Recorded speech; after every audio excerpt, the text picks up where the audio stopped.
The second bond we want to go over is known as the ionic bond. And this is weaker than the covalent bond.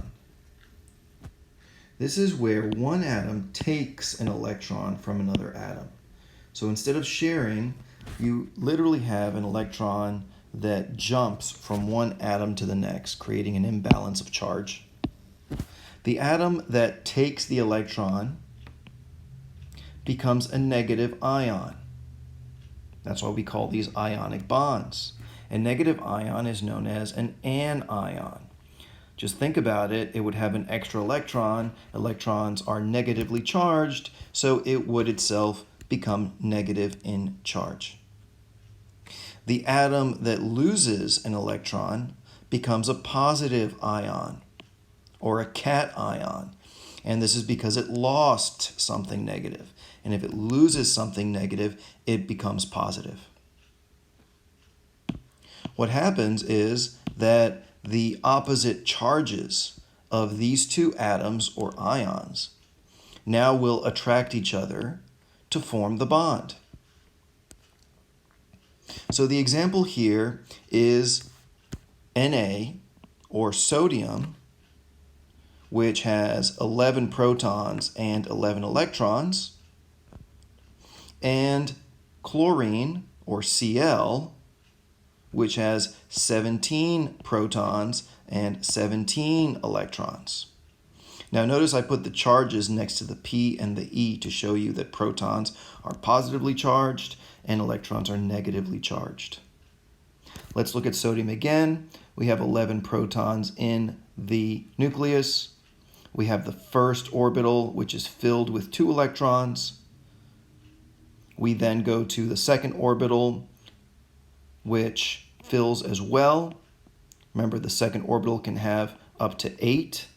So 8 plus 2 is 10, but we need to get to 11, and so we actually have to draw out a third orbital. And this third orbital only has 1 electron in it. Now you should notice that 1 electron in that big third orbital looks like a lonely electron, and this orbital will not be very happy. This orbital will try to bond with something. Let's look at chlorine. Chlorine has 17 protons in its nucleus. The first orbital is filled with 2 electrons. The second orbital is filled with 8 electrons. Now we have a total of 10 so far. We have to get to 17 total electrons. We go to the third orbital. To get to 17, we are going to end up having 7 electrons in that third orbital. And notice once again that you're going to have 1 electron here that seems to be looking for a second electron to pair with. What's going to happen is that sodium, with that third orbital being so large, but virtually empty because it only has 1 electron in it, instead of covalently bonding and sharing an electron with chlorine, it will actually allow for that lonely electron in that third orbital to leave the building, in a sense, and jump to chlorine's third orbital. And that's exactly what happens. The electron jumps from sodium to chlorine. What we have now is a picture that looks a lot better in terms of valence shells being filled.